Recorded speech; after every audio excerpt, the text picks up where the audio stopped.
Hi po! So may papakita po ko sa inyo. Pero tignan nyo. Hindi ko na film kanina pero mayroon pang baga to. Ayan o, tignan nyo o. Grabe yung apoy. So pinapatay ko tong baga dito. Kasi baka pag hindi namatay, abutin yung aming hose. Kaninang tanghali, siguro mga alauna. Yan. Tumakbo dito si Papa kasi biglang lumakas yung apoy. Grabe, sobrang init. Kinabahan ako. Sobrang init ng panahon. Tapos susugod ka sa sunog na sobrang init din. Napatakbo si Papa dito kasi nga yung hose namin, eto lang. So yan dyan, hindi yan dyan nakabaon. Doon lang banda, doon sa may banda doon.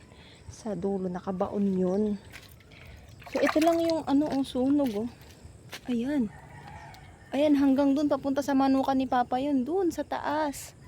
Kaya ayan, napasugod kami. So binalikan ko ngayon kasi magsasahod sana ako ng tubig.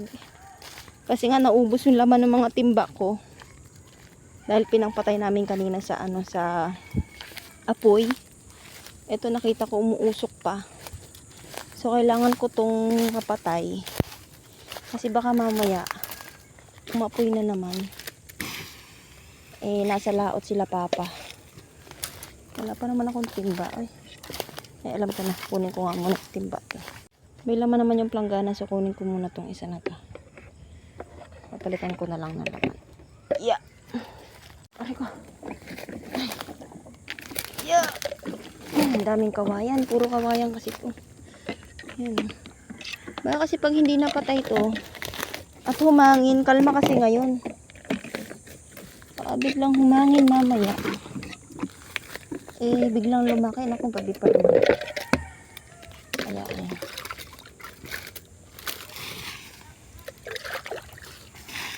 Kailangan matay.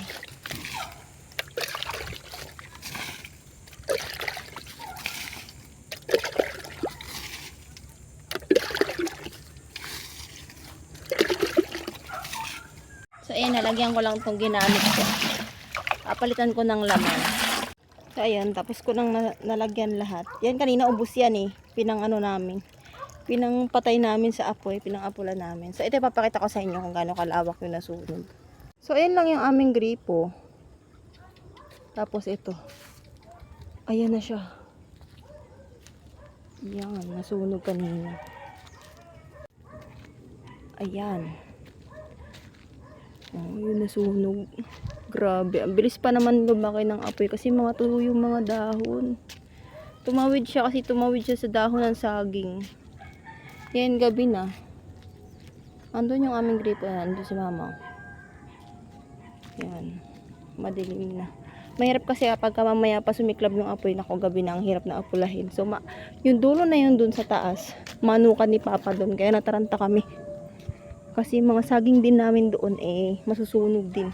Hindi pala sa amin saging. Kay Papa pala. So yun nga lang yung mahirap pagka ganitong sobrang init. Ayun, bigla-bigla nga nagkakaroon ng grass fire. So yun lang po. Share ko lang po sa inyo.